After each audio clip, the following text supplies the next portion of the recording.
कृष्णा, राधे राधे। आप सभी को गोपा अष्टमी की हार्दिक शुभकामनाएं। हमारे सनातन धर्म में वैसे तो सदैव ही गौ माता की पूजा का विधान बताया गया है, लेकिन कार्तिक मास में शुक्ल पक्ष की अष्टमी तिथि को गोपा अष्टमी के रूप में मनाया जाता है। इस दिन खास तौर पर गौ माता की पूजा करने का विधान है। इस साल 2024 में 9 नवंबर दिन शनिवार को यानी कि आज गोपा अष्टमी मनाई जाएगी। धार्मिक मान्यताओं के अनुसार भगवान श्री कृष्ण ने गायों को चराना आरंभ किया था। इस दिन गौ माता के 7 बछड़े का पूजन भी किया जाता है। हमारे हिंदू धर्म में गौ को पूजनीय माना गया है। शास्त्रों के अनुसार गौ माता में 33 कोटि देवी देवताओं का वास होता है। मान्यता है कि इस दिन विधि विधान के साथ गाय की पूजा और सेवा की जाए तो हमें सारे देवी देवताओं का आशीर्वाद प्राप्त होता है। गाय की पूजा करने से भगवान श्री कृष्ण पर प्रसन्न होते हैं और अपने भक्तों पर असीम कृपा बरसाते हैं। गाय या बछड़े की पूजा करता है और व्रत रखता है, वह अपने जीवन में सारे सुखों को पा लेता है। और ऐसी मान्यता भी है कि गाय के शरीर पर जितने बाल होते हैं वह उतने समय तक गोकुल में रहता है। भगवान श्री कृष्ण की कृपा से उन्हें संतान की प्राप्ति होती है, सुख समृद्धि और उन्नति का आशीर्वाद मिलता है। इस तरह यह व्रत संतान की कामना और उसके सुख सौभाग्य के लिए किया जाता है। गोपाष्टमी पर गायों की पूजा करने से घर में सुख समृद्धि और शांति का वास होता है। इस दिन गौ माता की पूजा के साथ साथ कृष्ण कन्हैया की पूजा अवश्य करनी चाहिए और साथ में कथा भी पढ़नी या सुननी चाहिए। हमें पुण्य फलों की प्राप्ति होती है। तो सबसे पहले सुनते हैं कृष्ण कन्हैया की कथा। जब कन्हैया पहली बार गायों को चराना आरंभ किया था, तो प्रेम से बोलो कृष्ण कन्हैया लाल की जय। भगवान श्री कृष्ण ने गोपा अष्टमी से ही गौ को चराना, गायों को चराने की लीला शुरुआत कर दी थी। इसके पीछे के कथा मिलती है। कथा के अनुसार जब भगवान श्री कृष्ण 6 वर्ष के हुए थे, तब उन्होंने अपनी माँ यशोदा से कहा था कि माँ, अब हम बड़े हो गए हैं, इसलिए आज से बछड़ों को नहीं बल्कि गायों को चराने जाएंगे। मैया यशोदा ने कहा कि ठीक है, इसके लिए तुम पहले अपने बाबा से पूछ लेना। यशोदा मैया के इतने कहने पर झट से कृष्ण जी नंद बाबा से पूछने चले गए, लेकिन नंद बाबा ने कहा कि अभी तुम छोटे ही हो, इसलिए बछड़ों को चराओ। लेकिन कृष्ण भगवान अपनी बात पर अड़े रहे। बालक की जिद को देखते हुए नंद बाबा ने कहा, अच्छा ठीक है, जाओ पंडित जी को बुला लाओ, गौ आचरण का मुहूर्त निकलवा लेना है। कृष्ण भगवान भागे भागे पंडित जी के पास गए और बोले कि पंडित जी जल्दी से गायों का चराने का मुहूर्त निकाल दो, मैं आपको खूब सारा माखन दूंगा। पंडित जी को कृष्ण जी की बात पर हंसी आ गई और कहा कि चलो नंद बाबा के पास चलते हैं। पंडित जी पंचांग लेकर कृष्ण कन्हैया जी के साथ नंद बाबा के पास चले गए। पंडित जी ने काफ़ी देर पंचांग देखा और उंगलियों पर कुछ गणना करने लगे, लेकिन काफ़ी देर तक कुछ बोले नहीं। नंद बाबा बोले, पंडित जी, आखिर हुआ क्या है? आप काफ़ी देर से कुछ बोल नहीं रहे हैं। पंडित जी बोले कि मैं क्या बोलूं, गायों का चराने के लिए केवल आज का ही मुहूर्त निकल रहा है और इसके बाद पूरे साल तक कोई मुहूर्त नहीं है। पंडित जी को केवल यही बात सुनकर कृष्ण भगवान भाग कर गए और गायों को चराने के लिए निकल पड़े। श्री कृष्ण जी ने जिस दिन से गाय चराना शुरू किया था उस दिन कार्तिक मास की शुक्ल पक्ष की अष्टमी तिथि थी। इसलिए इस दिन को गोपाष्टमी का पूरे ब्रज में उत्सव मनाया जाता है और गौवंश की पूजा की जाती है। मान्यता है कि कार्तिक शुक्ल पक्ष की प्रतिपदा से लेकर सप्तमी तिथि तक भगवान कृष्ण ने इंद्र के प्रकोप से ब्रजवासियों की रक्षा के लिए गोवर्धन पर्वत को उठा रखा था। 8वें दिन जब इंद्र का अहंकार टूटा तब वह श्री कृष्ण ने क्षमा मांगने आए।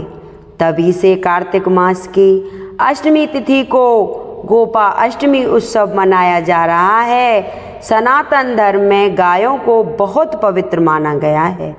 यहाँ तक श्रीमद् भागवत कथा में वर्णन मिलता है कि समुद्र मंथन के दौरान जब कामधेनु निकली थी तब पवित्र होने की वजह से ऋषियों ने उसे अपने पास रख लिया था। मान्यता है कि कामधेनु से ही अन्य गायों की उत्पत्ति हुई है। गोपाष्टमी से जुड़ी एक और कथा ये भी है कि राधा जी गायों को चराने के लिए वन में जाना चाहती थी, लेकिन लड़की होने की वजह से सभी उन्हें ऐसा करने से मना कर देते थे। जिसके बाद राधा को एक तरकीब सूझी। उन्होंने ग्वालों जैसे कपड़े पहने और वन में श्री कृष्ण के साथ गाय चराने के लिए चली गई। राधा और कृष्ण की जोड़ी तो अद्भुत थी। उनकी तो कहानियाँ इतनी हैं कि उनका गुणगान करते करते जी भी नहीं थकती। तो गोपाष्टमी का महत्व क्या है? गायों को हिंदू धर्म और संस्कृत की आत्मा माना जाता है। उन्हें शुद्ध माना जाता है और हिंदू देवताओं की तरह उनकी पूजा भी की जाती है। हिंदू पौराणिक कथाओं के अनुसार ऐसा माना जाता है कि एक गाय के अंदर 33 कोटि देवी देवता निवास करते हैं और इसीलिए गाय हिंदू धर्म में एक विशेष महत्व रखती है। गायों को आध्यात्मिक और दिव्य गुणों की स्वामिनी कहा गया है और यह देवी पृथ्वी का एक और रूप है। हिंदू मान्यताओं के अनुसार गोपा अष्टमी की पूर्व संध्या पर गायों की पूजा करने वाले व्यक्ति को एक खुशहाल जीवन और अच्छे भाग्य का आशीर्वाद मिलता है। यह भक्तों को उनकी इच्छाओं को पूरा करने में मदद करती है। बोलिए श्री कृष्णचंद्र भगवान की जय। अब सुनेंगे गणेश जी की कहानी। गणेश भगवान की जय। एक ब्राह्मण था। वह रोज सवेरे उठकर गंगा जी नहाने जाया करता था और आकर श्री गणेश जी का पूजन करता था। उसकी औरत को पूजा अच्छी नहीं लगती थी। वह हर रोज ब्राह्मण को कहती, सुबह ही पूजा लेकर बैठ जाते हो, मैं घर का काम काज झाड़ू बुहारी कब करूँगी। तब ब्राह्मण उसकी बात नहीं सुनता था। एक दिन ब्राह्मण गंगा जी नहाने चला गया तो पीछे से ब्राह्मणी ने गणेश जी की मूर्ति को छिपा दिया। ब्राह्मण ने आकर पूछा, मेरे गणेश जी की मूर्ति कहाँ गई? तब ब्राह्मणी ने कहा, मुझे नहीं मालूम। ब्राह्मण ने खाना पीना छोड़ दिया और कहा, मैं तो पूजा करके ही खाना खाऊंगा। ब्राह्मणी ने बहुत समझाया, खाना खा लो, पर ब्राह्मण ने खाना नहीं खाया और रोने लग गया। दोनों को लड़ते झगड़ते देखकर गणेश जी की मूर्ति हंसने लगी। तो ब्राह्मणी ने गुस्से में आकर कहा, गणेश जी की मूर्ति यहाँ पर पड़ी है। उसके बाद ब्राह्मण ने गणेश जी को की पूजा करी। मूर्ति ने कहा, मेरी सेवा करते करते तुम्हें बहुत दिन हो गए हैं, कुछ मांगो। ब्राह्मण ने कहा, अन्न मांगू, धन मांगू, जितना भी दुनिया में सुख है सारा मांगू। गणेश जी ने ब्राह्मण को सारा सुख, अन्न, धन दे दिया। ब्राह्मण मूर्ति को मंदिर में रखकर पूजा करने लगा। ब्राह्मणी को इतना अन्न धन मिलने से उसको भी पूजा करने की श्रद्धा हो गई। वह ब्राह्मण को बुलाकर मूर्ति घर ले आई और खूब प्रेम से पूजा पाठ करने लगी। हे गणेश जी महाराज, जैसे ब्राह्मण और ब्राह्मणी को सुख दिया, वैसा ही जो मेरी कथा सुने, हुंकारा भरे, उनको देना। बोलो गणेश भगवान की जय। सुनेंगे लपसी तपसी की कथा। एक लपसी था, एक तपसी था। तपसी तो भगवान की तपस्या करता था, लेकिन लपसी रोजाना 1.25 सेर का हलवा बनाकर भगवान को भोग लगाकर टाली हिलाकर जीम ले लेता था। एक दिन दोनों में झगड़ा हो गया। लपसी बोला, मैं बड़ा। तपसी बोला, मैं बड़ा हूँ। मैं बड़ा इसलिए हूँ क्योंकि मैं भगवान की तपस्या करता हूँ। तो वहाँ नारद जी आ गए और नारद जी बोले कि तुम्हारा फैसला मैं कर दूँगा। दूसरे दिन तपसी नहाकर आने लगा तो नारद जी ने 1.25 करोड़ का मुद्रा तपसी आगे गिरा दिया और तपसी ने वह मुद्रा अपने पैर के नीचे दबा लिया। इतने में नारद जी आए और दोनों को अपने पास बिठाया। दोनों पूछने लगी कि कौन बड़ा है। नारद जी ने तपसी से कहा, अरे तू अपना पाँव हटा। पाँव हटाते ही मुद्रा निकला। तब नारद जी बोले, मुद्रा चुराने से तेरी तपस्या भंग हो गई है, इसलिए लपसी बड़ा है। तपसी कहने लगा, मुझे मेरी तपस्या का फल कैसे मिलेगा? नारद जी बोले, तेरी तपस्या का फल कार्तिक नहाने वाले देंगे। सब कहानी कहकर तेरी कहानी नहीं कहेंगे तो कार्तिक का फल तुझे मिलेगा। धोती देकर अंगोछा नहीं देवे, सीधा देकर दक्षिणा नहीं देवे, ब्राह्मण को जमा कर दक्षिणा नहीं देवे, दीवा चास कर हाथ नहीं जोड़े तो तेरा पुण्य हो जाएगा। कपड़ा देकर बटन ना लगावे, दाहिने हाथ में नाड़ा बांधे तो सबका फल तुझे ही मिल जाएगा। इतना कहकर नारद जी वहाँ से चले गए। बोलिए विष्णु भगवान की जय। जो भी ये कहानी सुने हुंकारा भरे, हे विष्णु भगवान उनकी सभी मनोकामना पूर्ण करना। अब सुनेंगे तुलसी मैया की कथा। बोलिए तुलसी महारानी की जय।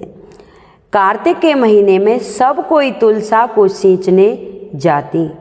सब कोई तो सींच के आ जाती, लेकिन एक बुढ़िया माई आती जो तुलसा माता से रोजाना कहती, तुलसा माता सत की दाता, मैं बिड़ला सींचूं तेरा, तू कर निस्तारा मेरा। तुलसा माता अड़वा दे गड़वा दे, पीताम्बर की धोती दे, मीठा मीठा घास दे, बैकुंठ का वास दे, चटक की चाल दे, पटक की मौत दे, चंदन की काट दे, झालर की झनकार दे, साईं का राज दे, दाल भात का जीवना दे, 11 का दिन दे, कृष्ण का कंधा दे। इतनी बात सुनकर तुलसा माता सूखने लगी। भगवान ने पूछा, तुम्हारे पास तो इतनी औरतें आती हैं, तुम्हें खिलावें पिलावें तो भी तुम कैसे सूखने लगी? तब तुलसा माता ने कहा कि एक बुढ़िया माई आती है जो रोजाना इतनी बात कहकर जाती है, मैं और तो सब कुछ दे दूंगी, पर आपका कंधा कहाँ से दूंगी? थोड़े दिन बाद बुढ़िया माई मर गई। सब कोई उसको उठाने लगे, पर वह इतनी भारी हो गई कि उठे ही नहीं। सब कोई कहने लगे, पाप घाट की मारा फेरती थी जिससे इतनी भारी हो गई है। तब भगवान बूढ़े ब्राह्मण का रूप धारण करके आए। सबसे पूछने लगे कि इतनी भीड़ क्यों हो रही है। सब बोले, एक बुढ़िया माई मर गई है, पापिन थी इसलिए किसी से नहीं उठती। जब भगवान बोले, इसके कान में मुझे एक बात कहने दो तो ये उठ जाएगी। सबने कहा कि तू भी मन की निकाल ले। भगवान ने आकर उसके कान में कहा, बुढ़िया माई तू बिड़ला सींचे मेरा, मैं करूं तेरा निस्तारा।